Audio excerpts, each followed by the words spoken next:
Hey there, Dezmon Landers here, your startup advisor and partner in entrepreneurship.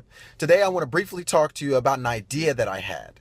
And my idea is a solution for you to overcome the phrase, "I'm just looking." Now, normally this phrase is given by people when they go into a store, or they're, looking on a website, or and someone, a representative of the company where they're researching or in their store is asking them, "Hey, how can I help you?" Or "Is there anything I can help you with?" Or "Is there anything I can help you find today?" Right? This is normally the response to that question. Most people say, "I'm just looking," because it's an easy way to get people off your back, right? You've done it before. "Oh, I'm just looking."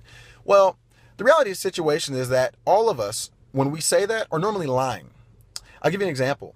I was in Mexico about 2 weeks ago. I was at the Hard Rock Hotel, and I needed a pair of shorts for the beach because I didn't bring any beach wear. But, so I went to the concierge, and then they had directed me to some stores that are, inside the hotel. And it was interesting because I walked in those stores, and every time the lady or the gentleman, the salesperson on the floor at that time would ask me, "Sir, how can I help you? Or is there anything I can help you find?" Right? And in every one of those case scenarios, I said, "No, I'm just looking." I lied. That was a lie. That was a bold-faced lie. Why would I be in the store? Why would I be in the store wasting my precious time? Remember, looking is not free for people. It's their time that they'll never get back. And even though they may not think about it like that, they do understand there's a reason why they're in that store, right? So my solution for you, and I'm not saying that it will work, but I'm gonna tell you this: it would have worked if the lady would have done it for me. If the lady in Mexico would have said, "Sir," instead of how can I help you, or "Sir, is there anything I can help you find?" Not really, because I can walk myself around the store. Instead of saying that, she should have said this: "Sir, are you looking for a shirt or a pair of jeans today?" Think about that. She took the extra step, or would have taken the extra step, to put me at a crossroads where I had to make a decision. This is called the alternative choice. And I could have said a t-shirt, or I could have said a pair of jeans. But if I wasn't looking for that, it would be hard for me to say, "Oh no, I'm just looking." Now, some people will say that, but what I would have said, because I was actually coming in there to buy something, like most people are, I would have said, "You know what? I'm not looking for those things, but I am looking for a pair of shorts." So using, and this is a method that I learned from Tom Hopkins in terms of alternative choice. Just give people two options. Don't ask them if they want to do something. Assume they're going to do it, and give them two options. If they don't, there's a higher likelihood that they'll actually respond with an alternate choice. But that choice most likely won't be no, or it won't be, "Oh, I'm just looking." That's a stall. That's a way for them to get out from under you. You don't want to, if you're a salesperson and you actually care about making money, listen to what I'm saying. Go the extra mile. And if you're in the retail field and you're selling clothes, "Hey, would you like a shirt or a pair of jeans?" Now, they may not be in there for any of that, but what you make it hard for them to do is you make it hard for them to give an answer that doesn't make sense to the question. It doesn't make sense if I say, "No, I'm just looking." Some people will say that and not really make sense, but others, like myself, would have said, "Hey, I'm looking for a pair of shorts." Now, guess what that does for you?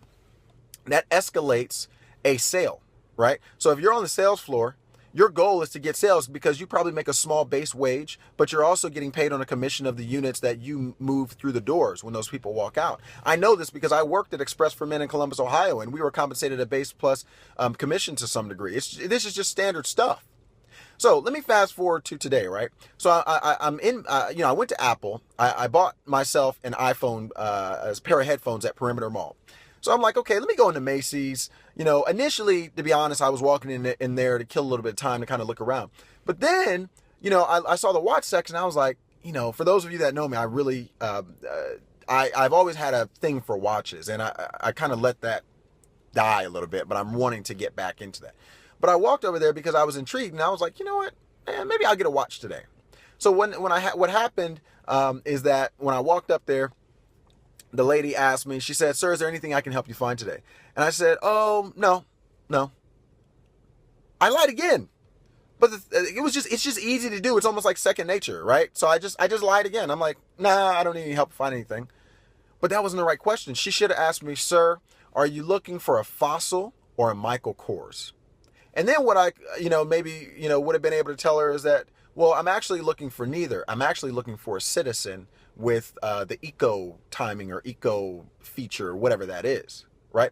But what she's able to do is she's able to pinpoint why I'm actually in there.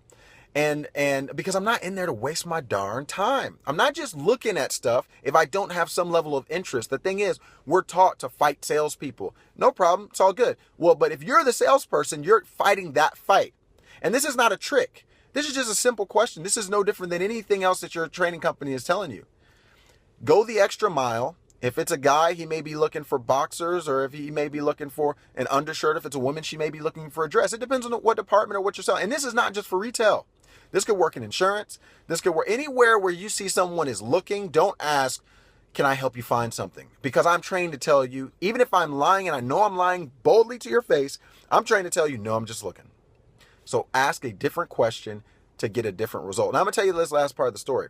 I was debating on talking to this young lady because she was nice. She looks like she's about 21, 22 years old, something like that.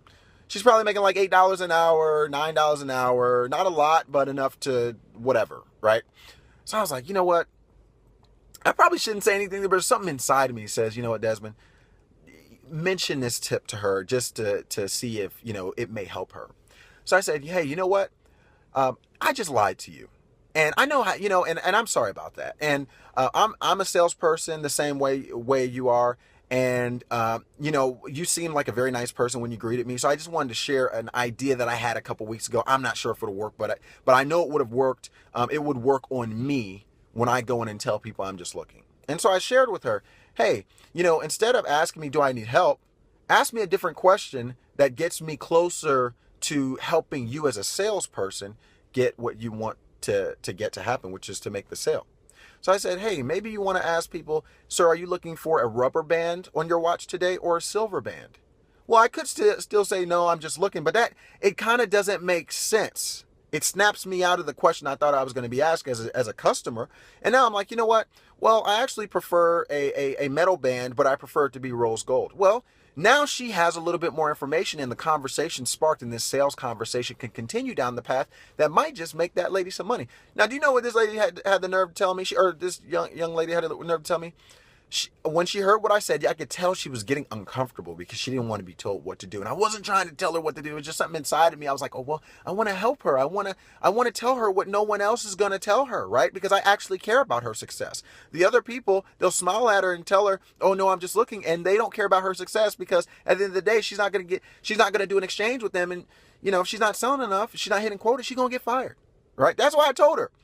And she says, she listened patiently, and I'll give her that. She listened for about 60 seconds, and I was done. And she didn't even acknowledge what I was saying. She was saying, well, the way I do it is, because I don't want to bother anybody. The way I do it is I ask them if they're looking, and if they stay and they keep looking at a certain thing, then I come back and ask them again, which is really not bad, right? It's not a bad way to go. But I would argue with my approach, she could get these things done faster and disqualify tire kickers from someone who's actually looking to buy in some of those cases.